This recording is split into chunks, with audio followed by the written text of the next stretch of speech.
So here we are at the top of 1759 in Clash of Monarchs. I finished up, I guess, the over winter phases. Not a lot's moved. The British brought Ferdinand in as their CIC, now that he's no longer wounded. Austrians pulled some more money.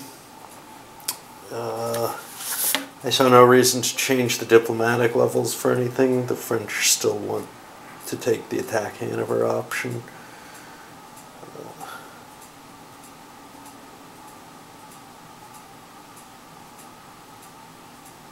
I don't know what that does to everything else. But I think we're pretty much where we were. Redeployed some forces. Prussians got no new forces. They got a subsidy which may help them make it get an army next turn, but things are looking kind of questionable for them because the Austrians have Dawn, who's extended his already probably slightly larger force to begin with, and now may well be able to put some serious pressure on Frederick. Henry had almost no success before, and he's still there in Leipzig. Moved some Prussian units up to slow down any Russian advance that might happen. Not a lot of options though to help things. I think it looks scary for Prussia at this point. So the first phase was severe weather in the summer, which means there's actually no action at all. Well, there's no activations at all. There's actions which occurred. The Austrians grabbed tons and tons of money, for example, off of the von Zinzendorf card. The Prussians put some additional light units. Russia improved their supply situation, which was expensive. They actually had to play a second card to get enough supplies to do so. But now they're only going to pay normal costs for supplies, and they're not affected by the Prussian card, which could disrupt their supply. Britain did a colonial action and got an advantage, and the French threw some guys into the Kleiner Krieg. So Dawn moved around to try to cut off the supply at Olmütz again. Friedrich intercepted. There was going to be a battle. Now, Dawn had significantly more forces, almost 3-to-1 odds. On top of that, he had an excellent tactics chip, surprise attack, hardly readable there. So he chose to attack, even though he's got a better benefit on defense. But Friedrich might have just slipped away if he had not chosen to. The roll went in his favor, and he took something like 2 casualties from it, and 2 disruption, which doesn't knock his army out. The Prussians, on the other hand, took an 8d4 artillery degradation and a leader loss check. Keith ended up wounded. That was enough to rout them. That's going to be a major loss. Crushing defeat, if you will. And Friedrich's routed forces have to withdraw now. They don't have to go back to Olmütz. They can flee to Prague instead, and he can pick up a couple of strength points on the way and increase his survival chances a little bit. But this is a major, major victory for the Austrians. Dawn has Prussia in his hands now. The only Prussian force that's valuable at all. Henry's force is the only one that's of any size. I mean, we still have a major force officially here, but only barely so. So Frederick is unable to really fight here. And at the same time, we have the Russians on the border here, and not a lot of options open to go. Basically, a lack of English subsidies is what's costing Prussia so hard here. So 1759, after two rounds in the summer, Prussians pulled back and gathered all their forces, and there aren't a lot. I was mistaken. Henry had probably had even less than Frederick, but he's gathered all his forces here, and just hoping to conserve what he's got. The Russians opened up a siege here in Poznan, and just gaining control of all of Poland. Cumberland marched over and attacked Richelieu, defeated him and is now in Wesel. And the French played, I don't remember what it is, this naval battle of Neuarp, blockade of Stettin. It basically just took a couple bucks away from the Prussians. Why? Well, right now Russia and France are in the lead. If they can cause an early collapse of Prussia, Austria, with its deep hole in terms of victory points, will not win.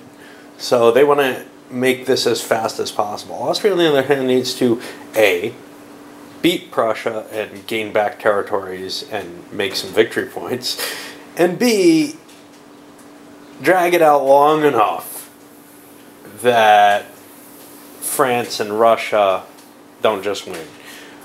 This is where the multiplayer aspect comes into it. If it were a two-player game, I'd just be slamming forward trying to do what I could. But as a multiplayer game, the Austrians actually do want to make this war last a little longer than the French and Russians do at this point.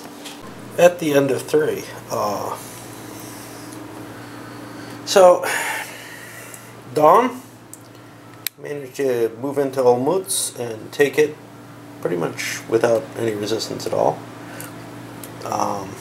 The Imperials lost their siege due to falling under strength. They moved some more forces up and reestablished.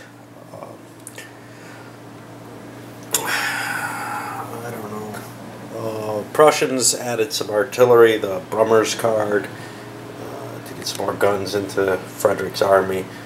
He really doesn't have a lot he can do. His army's too weak to face the Austrian main army. There's no question there. He doesn't think he's got enough to face the Russians. He probably should, but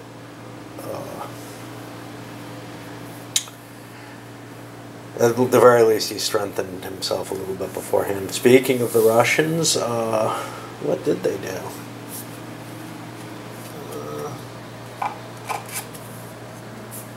They did much.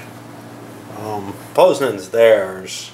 I don't know if that was the case before, but I mean they're getting ready to move into Germany or into Prussia itself. The English set up their siege of Wesel, but as we can see, Richelieu successfully drove them off and broke the siege. So, end of 4. What do we got? So we had Frederick attacking. The Russians didn't follow up and try to finish Frederick off. Instead, they played the, you see it here, Polish grain embargo, which reduced Prussian money and, probably more important, their morale, their will. Just trying to get it down before the Austrians can kick butt, because they're definitely getting in a good position there. Moving to the others, the Brits. The Brits tried to slip into Dusseldorf, but Richelieu actually intercepted them, and then Ferdinand withdrew. On the French turn, they tried to play a colonial action, and the British Navy intervened there. That's why the British Navy is being held in the hand all the time. Alright. Into the first fall move. Oh, how did things start off? I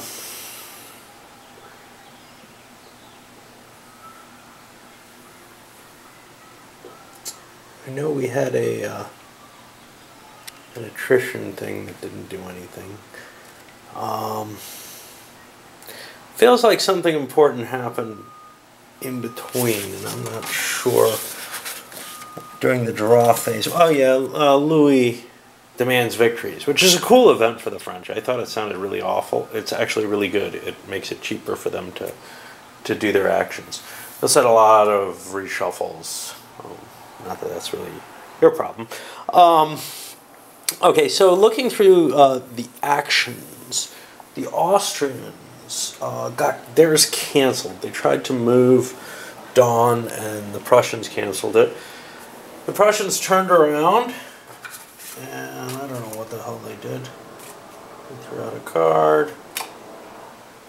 Oh yeah, they impressed the Saxon army, so now they have a couple of strength points that they didn't have before.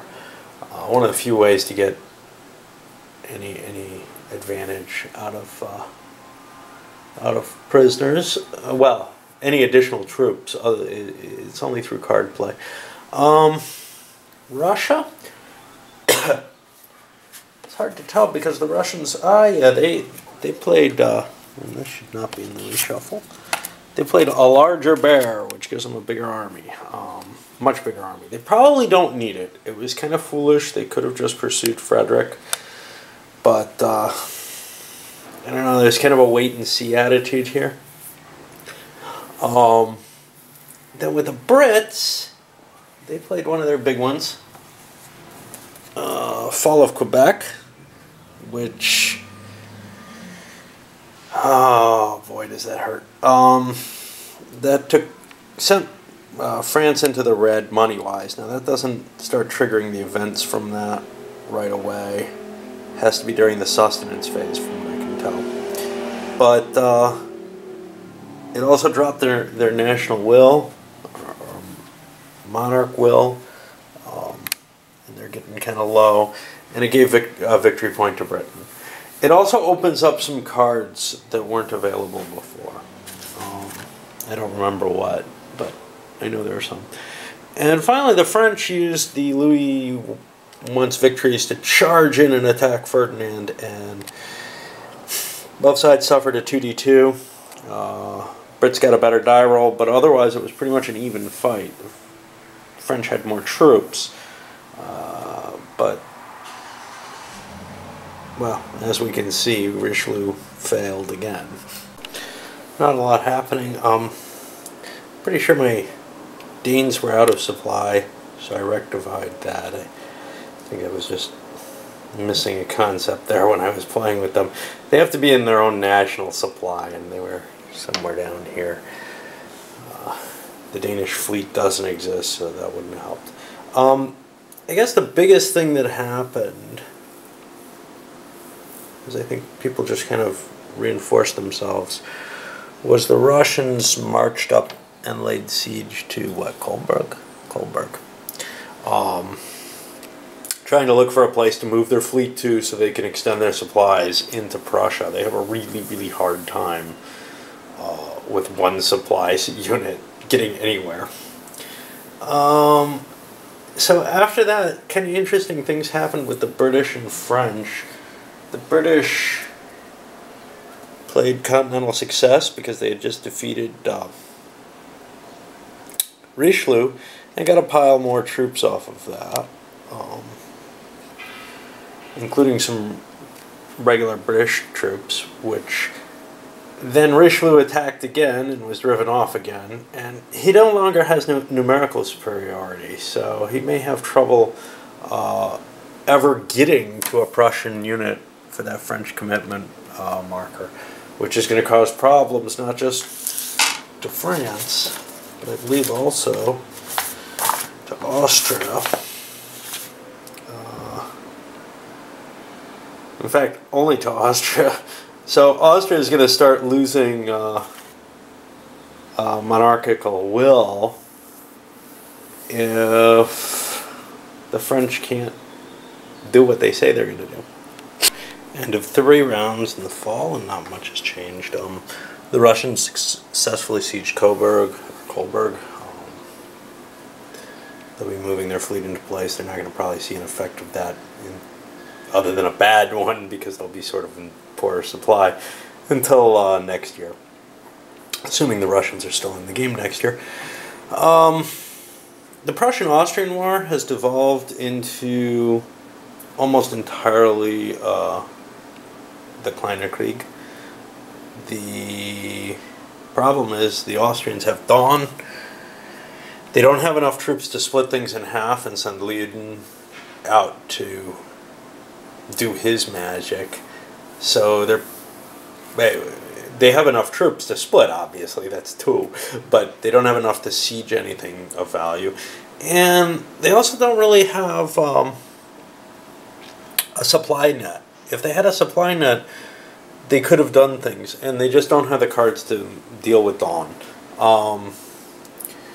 Friedrich could have moved up and taken Poznan, but instead he's moving light units into Germany proper to start harassing the imperial territories. That'll help. He was hoping, should have been able to count, to have enough here to have drained Austria down, but it's really not a big deal. It's not like there aren't additional card plays to make. French and English. The English played a glorious reinforcement, more troops for Ferdinand, and the French played a colonial action with a big card, a 3 card, and that was actually successful. So, we actually lose a British victory point for that. And a coalition point.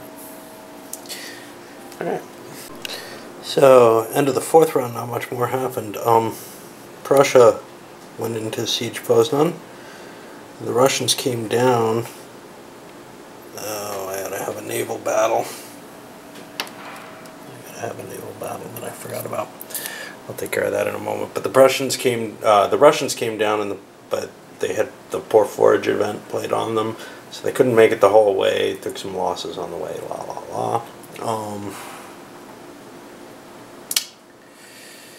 Got Austrians trying to make it into the German theater, well, the northern theater, out of sort of the Rhineland area into Prussia proper, to start pillaging there. Not that that's a terribly valuable thing from the Austrian point of view, but they need to do something. French and Brits largely inactive as far as I can tell. Playing nasty things on each other. The French or the English played the conjunct operations. French played around, got themselves some more troops and some supplies. So that wasn't too exciting. The British fleet moved in, attacked the Russian fleet that was trying to change bases. We're on the fleet combat table, and there's a -1 because it's a British fleet. So it ended up here. Russians lose a victory point, and they lose their fleet. That wasn't good. Okay, we're moving into the winter interface, but let's see what happened. Austrians trying to move those light units around. Got them back into a fortress. where they're in better shape.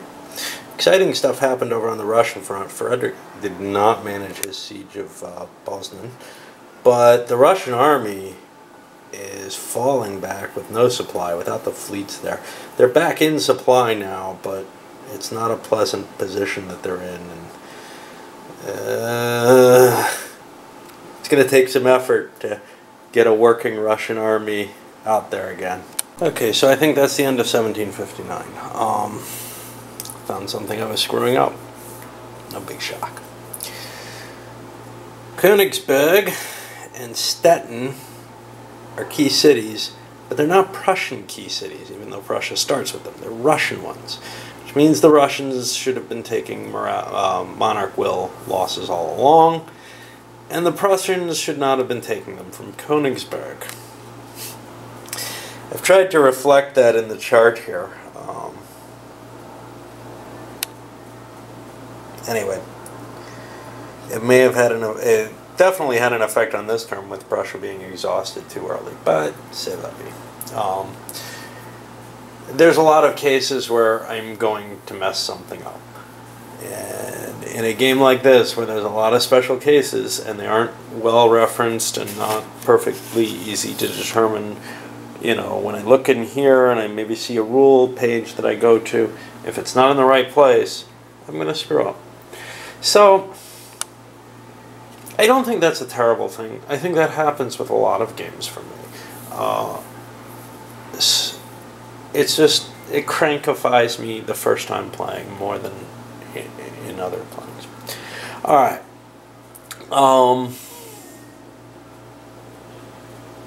So what happened? The Russians retreated back up to Gdansk, and they're sort of in supply there.